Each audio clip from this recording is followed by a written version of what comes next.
Hi hello అందరికీ ఎలా ఉన్నారు బాగున్నారా? ఇవాళ నేను మా పాప స్కూల్కి తీసుకెళ్ళడానికి బెండకాయ ఫ్రై అయితే చేస్తున్నానండి. యాక్చువల్లీ ఈ బెండకాయకి ఎక్కువగా ఆనియన్స్ సన్నగా కట్ చేసి వేసి ఫ్రై చేసుకుంటే చాలా బాగుంటుంది టేస్ట్ అనేది. కానీ మా పాప ఎందుకో ఆనియన్ తినదండి. తాలింపుల్లో కానీ ఇంకెక్కడైనా పెద్దగా ఆనియన్స్ కనిపిస్తే తీసి పక్కన పెట్టేస్తుంది. మీ ఇంట్లో కూడా ఇంతే అయితే నాకు కమెంట్ చేయండి. ఎంతమంది పిల్లలు ఇలాగే ఉన్నారో చూద్దామన్నమాట. సో దానికోసం ప్యాన్ పెట్టి ఆయిల్ వేసి ఆవాలు జీలకర్ర మనం ముందుగా కట్ చేసి పెట్టుకున్న బెండకాయ కొంచెం సాల్ట్ ఒక చిటికెడు వరకు పసుపు వేసి బాగా ఫ్రై చేసుకోవాలి. ఒకే ఒక చిల్లుల్లిపాయ బాగా దంచి వేసుకోవాలండి. వేసుకుంటే ఫ్లేవర్ అనేది మనకు చాలా బాగుంటుంది. ఇందులో అయితే నేను కారం వేయడం లేదు, కొంచెంగా పెప్పర్ అయితే యాడ్ చేస్తున్నాను. మీరు అడగచ్చు కరివేపాకు కూడా మిస్ అయిందండి అని. కాకపోతే నేను కరివేపాకు బదులు పొడి వేస్తున్నానండి. ఎందుకంటే పిల్లలు మనం ఎలాగో వేసినా కూడా తీసి పక్కన పెట్టేస్తారు. అందుకని పొడి అయితే ఏం చేయలేరు కాబట్టి కంపల్సరీ తినాల్సిందే.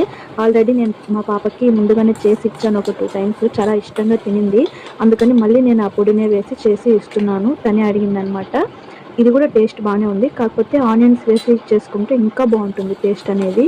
అన్ని స్కూల్స్ రీఓపెన్ అయిపోయిన తర్వాత వాళ్ళ స్కూల్కి బయలుదేరేంత వరకు అందరి ఇళ్లలోనూ మోస్ట్లీ ఇదే హడావిడిగా ఉంటుందని నేను అనుకుంటున్నాను.